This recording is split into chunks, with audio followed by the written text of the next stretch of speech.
उसमें कोई सॉवरेनिटी का कंसेप्ट नहीं है। सॉवरेनिटी का कंसेप्ट जो है वो इंडिया में है।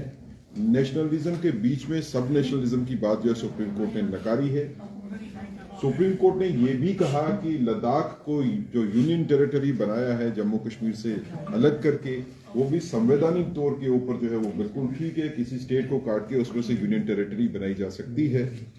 सुप्रीम कोर्ट ने इसके अलावा जो सॉलिसिटर जनरल ने बयान दिया था सुप्रीम कोर्ट में, उन्होंने कहा था कि यूनियन टेरिटरी को स्टेट बनाया जाएगा, इसके बारे में सेंट्रल गवर्नमेंट जो है वो प्रतिबद्ध है। तो सुप्रीम कोर्ट ने कहा कि जब ये स्टेटमेंट आ गई है तो इसके ऊपर कोई और टिप्पणी करना या और कोई डायरेक्शन देने की जरूरत नहीं है।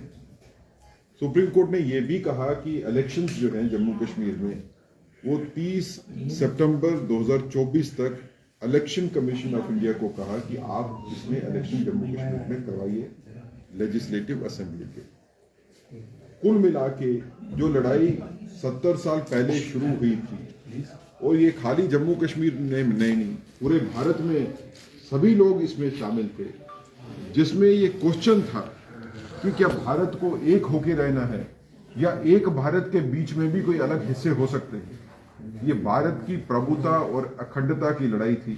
मुझे लगता है कि भारत के इतिहास में, खासकर अदालती इतिहास में, कॉन्स्टिट्यूशनल लिटिगेशंस में या फाइट्स में, ये शायद पूरे भारत का सबसे बड़ा फैसला है पिछले 70 साल से, जब से सुप्रीम कोर्ट बनी है तब से लेके, जिसमें यह डिसाइड हुआ कि हमको एक नेशन के तौर पर रहना है। नेशन के बीच में सब नेशनलिटी का कंसेप्ट नहीं होगा। जो सुप्रीम कोर्ट का ये कहना कि भारत की सॉवरेनिटी के बीच में जम्मू कश्मीर की सॉवरेनिटी का अगर कोई कंसेप्ट था तो वो सबस्यूम हो गया, ये बहुत बड़ी बात है।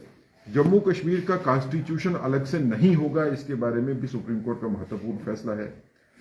सुप्रीम कोर्ट का ये कहना है कि जम्मू कश्मीर के ऊपर भारत का कॉन्स्टिट्यूशन पूरी तरह से अप्लाई करेगा, और पार्लियामेंट की जुरिस्डिक्शन जम्मू कश्मीर के ऊपर भी वैसे ही है जैसे बाकी स्टेट्स के ऊपर है। यह भी एक महत्वपूर्ण बात की गई। सुप्रीम कोर्ट का यह कहना है कि जम्मू कश्मीर राज्य का दर्जा जो है कोई विशेष दर्जा नहीं है, बल्कि वैसे ही है जैसे पूरे भारत के बाकी राज्य या यूनियन टेरिटरीज का है। महत्वपूर्ण बात है। कुल मिला के हम इसको ऐसा देखते हैं कि जो भारतीयता की लड़ाई भारत में शुरू हुई आर्टिकल 370 के बनने के बाद, वो आज खत्म हुई, उस पर पूर्ण विराम हुआ। जो सारे क्वेश्चन मार्क्स जो है वो लगाए जाते थे कि क्या हम एक नेशन है या इस एक नेशन के बीच में कोई एक स्टेट ऐसी है या ऐसा यूनिट है जो अपनी सॉवरेनिटी की या सब नेशनलिज्म की बात करता है, उसके ऊपर भी आज फुल स्टॉप लगा है। इसके बाद इसके ऊपर कोई राजनीतिक बयानबाजी नहीं हो, इसके ऊपर कोई चर्चा फर्दर नहीं हो, ऐसी हमको आशा है कि सभी पॉलिटिकल पार्टीज को सम्मान करना चाहिए सुप्रीम कोर्ट की जजमेंट का। जैसे जजमेंट आने से पहले सभी पॉलिटिकल पार्टी ने कहा था कि जो जजमेंट आएगी सुप्रीम कोर्ट से हम उसका सम्मान करेंगे। हम ये मानते हैं कि सभी पॉलिटिकल पार्टीज, चाहे वो जम्मू की हो, कश्मीर की हो या कहीं की भी हो, उनको सुप्रीम कोर्ट की जजमेंट का सम्मान करना है और उसके ऊपर कोई राजनीतिक नहीं करनी चाहिए। ये एक बड़ा कदम है हमको आगे बढ़ने के लिए। जैसे प्रधानमंत्री जी ने भी ट्वीट किया कि नए जम्मू कश्मीर में नई आशा का संचार होगा। अब जम्मू कश्मीर जो है वो प्रगति की राह पे और तेजी से आगे। मैं अध्यक्ष को कहूंगा कि आप इसके ऊपर अपनी टिप्पणी कीजिए, इस जजमेंट के ऊपर, इसका पॉलिटिकल इंपैक्ट कीजिए। सभी मीडिया के मित्रों का भारतीय जनता पार्टी कार्यालय में हार्दिक स्वागत है, अभिनंदन है। साथियों, हमारे देश के ऑनरेबल सुप्रीम कोर्ट ने धारा 370 के संबंध में एक बड़ा फैसला आज सुनाया है। माननीय सुप्रीम कोर्ट के ऑनरेबल चीफ जस्टिस ने धारा 370 की सुनवाई के बाद अपना अंतिम निर्णय फैसला दिया है। यह जम्मू कश्मीर के संबंध में एक ऐतिहासिक निर्णय। साथियों, हम सब जानते हैं कि जम्मू कश्मीर के अंदर समाज के अलग अलग वर्गों के साथ हमेशा छल कपट हुआ। जम्मू कश्मीर के अंदर रहने वाले जो ट्राइबल्स हैं, गुजर, बकरवाल, गद्दी, सिपी, 70 साल उनको धारा 370 के कारण उनके अधिकार नहीं मिले। जम्मू कश्मीर के अंदर जो ओबीसी कम्युनिटी के लोग हैं, जिसमें हांजी, तेली, हजाम, नाई, मरकबान, लोहार, तरखान, प्रजापति, जाट समुदाय के भाई बहन, उनको उनके अधिकारों से 70 साल वंचित रखा गया। जम्मू कश्मीर के अंदर पश्चिम पाकिस्तान से 1947 में विभाजन के बाद जो यहां विस्थापित आए, उनको नागरिकता तक नहीं दी गई। पाकिस्तान के कब्जे वाले जम्मू कश्मीर के विस्थापितों के साथ अन्याय हुआ और इसके साथ साथ हमारे देश के संविधान के महत्वपूर्ण प्रावधानों को जम्मू कश्मीर में लागू नहीं होने दिया गया था। एंटी करप्शन कानून यहां लागू नहीं थे। प्रिवेंशन ऑफ करप्शन एक्ट 1989 लागू नहीं किया गया। नेशनल ह्यूमन राइट्स कमीशन को जम्मू कश्मीर में लागू नहीं किया गया था। यहां राइट टू एजुकेशन से जम्मू कश्मीर के बच्चों को वंचित रखा गया। ऐसे अनेक कानून थे जो कि देश भर में लागू थे, लेकिन जम्मू कश्मीर की जनता तरसती रही कि ये कानून यहां लागू किए जाएं, लेकिन धारा 370 की आड़ में ये सभी कानून यहां लागू नहीं किए गए थे। उसके उपरांत पूरे देश के अंदर जो पंचायती राज सशक्तिकरण था, कभी यहां जिला परिषद का गठन नहीं होने दिया गया, कभी डीडीसीज, बीडीसीज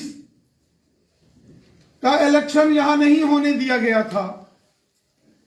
लेकिन धारा 370 की समाप्ति के बाद अब जम्मू कश्मीर के अंदर गुजर, बकरवाल, पहाड़ी कबीले के लोग, गद्दी, सिप्पी, ओबीसी कम्युनिटी के लोग, पश्चिम पाकिस्तान से आए विस्थापित, पीओजेके के रेफ्यूजीज, विस्थापित,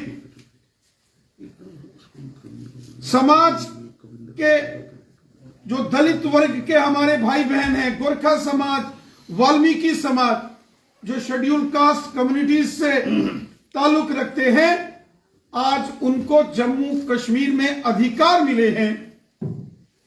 आज वो भी भारतीय नागरिक की तरह देश के संविधान ने जो उनको अधिकार दिए हैं, उन मूलभूत अधिकार समाज के हर वर्ग को मिले हैं। ये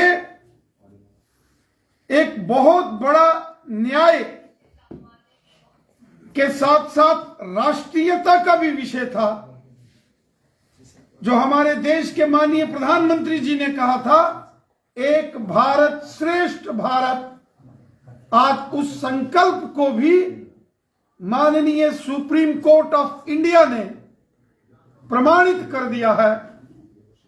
आज जम्मू कश्मीर के हर वर्ग को, वो हिंदू हैं या हमारे मुस्लिम भाई बहन हैं, सिख हैं या ईसाई हैं, जम्मू के हैं या वादी कश्मीर के हैं, गुजर, बकरवाल, पहाड़ी, विस्थापित, रेफ्यूजीज, ओबीसीज हों, समाज के हर वर्ग का भला हुआ है। और सबसे बड़ी बात, आज जम्मू कश्मीर खुशहाली और अमन के रास्ते के ऊपर आगे निकल चुका है। आज जम्मू कश्मीर के गांव गांव और शहर शहर में जबरदस्त डेवलपमेंट हो रही है। केंद्र सरकार की हर पॉलिसी, हर नियम आज जम्मू कश्मीर में लागू हो रहा है। प्रधानमंत्री आवास योजना से करोड़ों गरीब लोगों के मकान बनाए जा रहे हैं। आज किसान सम्मान निधि गरीब किसानों के खाते में डायरेक्ट उसका लाभ हो रहा है। आज गोल्डन कार्ड आयुष्मान भारत की योजना का लाभ जम्मू कश्मीर का हर एक नागरिक ले रहा है। आज जम्मू कश्मीर के अंदर जो गरीब और ट्राइबल परिवारों के बच्चे, उनको स्कॉलरशिप्स मिल रहा है। बॉर्डर और एलओसी के ऊपर रहने वाले लोगों को अधिकार दिए गए हैं। आज जम्मू कश्मीर के अंदर हर वो सुख सुविधा जो देश के नागरिकों को प्राप्त होती है, सभी जम्मू कश्मीर वासियों को मिल रही है। इसके लिए हम अपने देश के यशस्वी प्रधानमंत्री श्रीमान नरेंद्र मोदी साहब का धन्यवाद करते हैं और धन्यवाद करते हैं अपने देश के यशस्वी गृह मंत्री अमित शाह साहब का, और हम अपने देश के सर्वोच्च न्यायालय का धन्यवाद करते हैं कि उन्होंने जम्मू कश्मीर के हर एक नागरिक को जो अधिकार हमारी सरकार ने दिए थे उसको प्रमाणित कर दिया है। हम हृदय से इस निर्णय का स्वागत करते हैं। हमारा देश एक लोकतांत्रिक देश है और हमारे देश की जो न्यायपालिका है, जो हमारे देश की जुडिशरी है, वो सर्वोपरि है। हर एक नागरिक देश का पूरी ईमानदारी के साथ ऑनरेबल सुप्रीम कोर्ट के निर्णय का एहतराम करता है, उसकी रिस्पेक्ट करता है। हमारी अदालतें देश को न्याय देती हैं और एक न्याय देने वाला फैसला जो जम्मू कश्मीर की 1,40,00,000 लोगों के लिए यह निर्णय हुआ है, यह निर्णय जनता के लिए है। गरीबों, मस्कीनों, ज़ईफों और बेसहारा लोगों को एक सहारा देने वाला है। और मैं उम्मीद रखता हूं कि ऑनरेबल सुप्रीम कोर्ट की कॉन्स्टिट्यूशनल बेंच के इस फैसले के बाद अब जम्मू कश्मीर के अंदर धारा 370 को लेकर सियासत बंद होगी। यहां इस पर कटाक्ष और टीका टिप्पणी बंद होगी और सब मिलजुल कर, हिंदू, मुस्लिम, सिख, ईसाई, सब मिलजुल कर, एक होकर जम्मू कश्मीर के अच्छे मुस्तकबिल के लिए, जम्मू कश्मीर में अमन और खुशहाली के लिए, जम्मू कश्मीर की बेहतरी के लिए, अपने बच्चों, नौजवानों की खुशहाली और उनके अच्छे मुस्तकबिल के लिए हम सब मिलकर एक होकर डेवलपमेंट के रास्ते के ऊपर आगे बढ़ेंगे, अमन और खुशहाली के रास्ते के ऊपर बढ़ेंगे, ताकि एक खुशहाल जम्मू कश्मीर, स्वर्ग से भी सुंदर जम्मू कश्मीर का निर्माण हो। हमारे देश के माननीय प्रधानमंत्री नरेंद्र मोदी साहब और हमारे यशस्वी गृह मंत्री अमित शाह साहब ने कहा है कि जम्मू कश्मीर की आवाम की बेहतरी के लिए हर वो काम किया जाएगा जिसकी डिमांड, जिसकी चाह जम्मू कश्मीर की आवाम रखती है। खिदमत खलक और हब्बल वतनी के जज्बे से काम करते हुए सबका साथ, सबका विकास और सबका विश्वास, इस मिशन के साथ हमारी सरकार आगे भी काम करती रहेगी, ताकि तमाम जम्मू कश्मीर की आवाम को उनका भला हो और जम्मू कश्मीर में खुशहाली। रविंदर जी आपने इसके इम्प्लीकेशंस की बात की, लेकिन रविंदर जी एक अहम सवाल यह हुआ है कि चुनाव को लेकर भी ये कहा गया है कि सितंबर तक जो है वो चुनाव होने चाहिए। कितनी तैयारी आपकी? यहां तक जम्मू कश्मीर में विधानसभा के चुनावों का विषय है तो चुनाव करवाना चुनाव आयोग का काम है। कोई राजनीतिक दल, कोई पॉलिटिकल पार्टी कभी चुनावों की घोषणा नहीं करती है। इलेक्शन कमीशन ऑफ इंडिया ने इसका ऐलान करना है। भारतीय जनता पार्टी जम्मू कश्मीर में लोकसभा के चुनाव हो या असेंबली के इलेक्शंस हो, पूरे तरीके से तैयार है। इसका निर्णय इलेक्शन कमीशन ऑफ इंडिया ने करना है। जो हमारी सुरक्षा एजेंसीज हैं उनके साथ चर्चा करके इलेक्शन कमीशन को यह फैसला लेना होता है।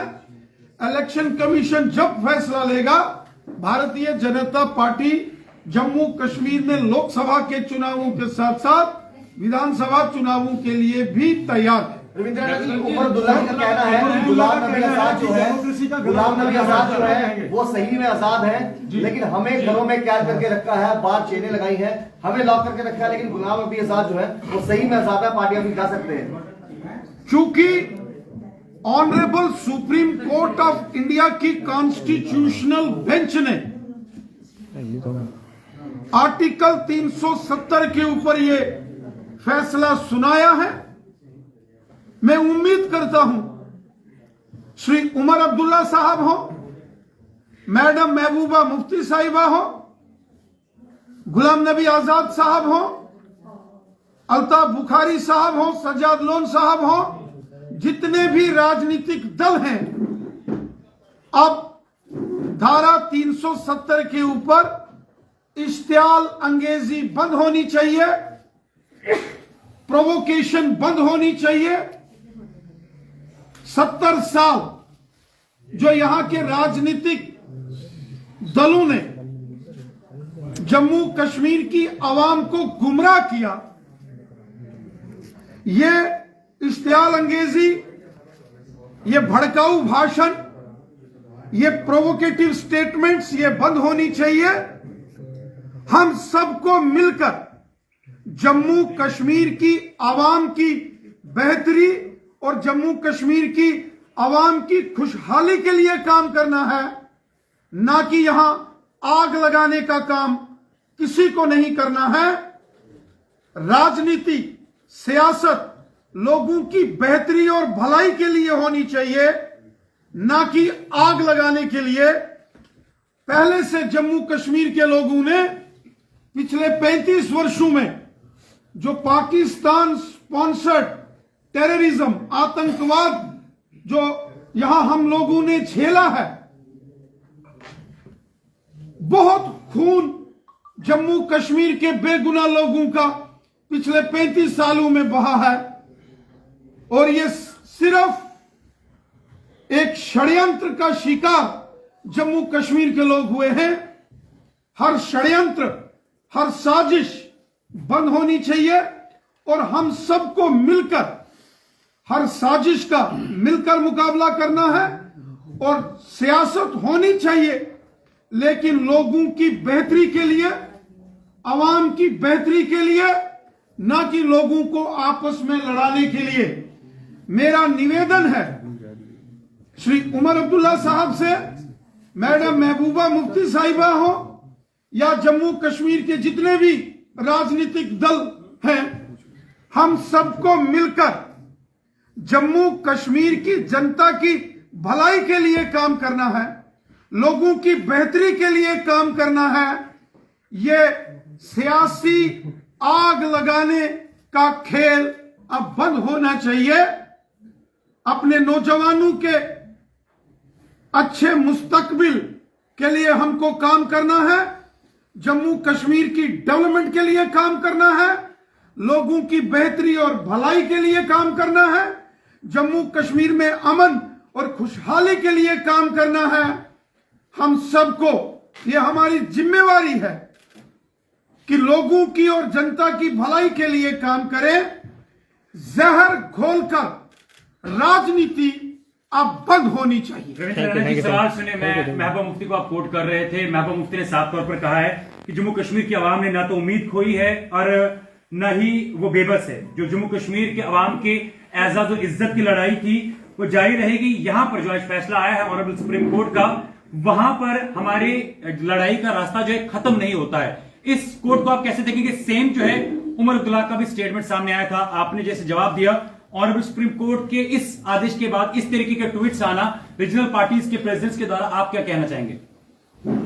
Honourable supreme court of India की कॉन्स्टिट्यूशनल बेंच, जिसको स्वयं honourable chief justice of India head कर रहे थे, ये उस कॉन्स्टिट्यूशनल बेंच का फैसला है और ये आखिरी फैसला है।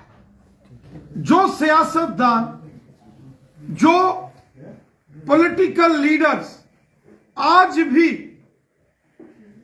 आवाम को गुमराह करने के लिए जो बयानबाजी दे रहे हैं, ये बेसलेस है, आधारहीन, तथ्यहीन है।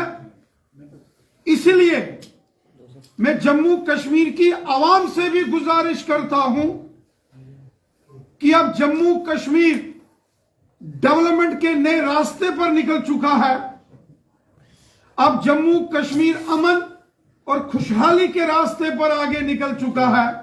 हम सबको मिलकर एक होकर अच्छे जम्मू कश्मीर के मुस्तकबिल के लिए, अपने बच्चों के सुनहरे भविष्य के लिए, जम्मू कश्मीर में अमन और खुशहाली के लिए काम करना है।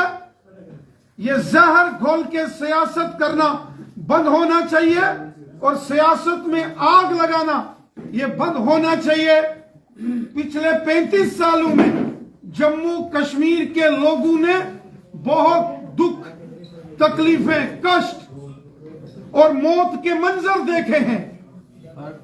अब ये मौत की सियासत बंद होनी चाहिए, साजिश की सियासत बंद होनी चाहिए, आग लगाने की सियासत बंद होनी चाहिए और लड़वाने की सियासत बंद होनी चाहिए। डेवलपमेंट के ऊपर सियासत होनी चाहिए, अमन और खुशहाली की सियासत होनी चाहिए। इसीलिए हम सबकी ये जिम्मेवारी बनती है, खासकर जो पॉलिटिकल स्टालवर्ड्स हैं, कि वो अब डेवलपमेंट की बात करें, अमन और खुशहाली की बात करें। ये आग लगाना ये बंद करें। Thank you sir, thank you. सवाल सर 370 पर तो लगभग विराम लग चुका है अब, लेकिन अभी भी चौधरी लाल सिंह जैसे लीडर 371 की बात करते हैं। क्या टेक्निकली भी 371 का प्रोविजन अभी स्पेस है, वैक्यूम है अभी? देखिए, इसके ऊपर तो अभी चर्चा नहीं कर सकते हैं, क्योंकि आज का दिन तो ये था कि 370 जो है उसको जो खत्म किया गया वो ठीक है या नहीं है, तो उसके ऊपर सुप्रीम कोर्ट का विराम लग गया कि 370 की लड़ाई जो है वो खत्म हुई, 370 खत्म हो गया और उसके बारे में कोई चर्चा नहीं हो सकती है। जो बाकी आप मुद्दे कहते हैं, ये अभी कोई मुद्दा आज के दिन के लिए नहीं है। जब वक्त आएगा इसके ऊपर तब देखेंगे। Thank you sir, thank you.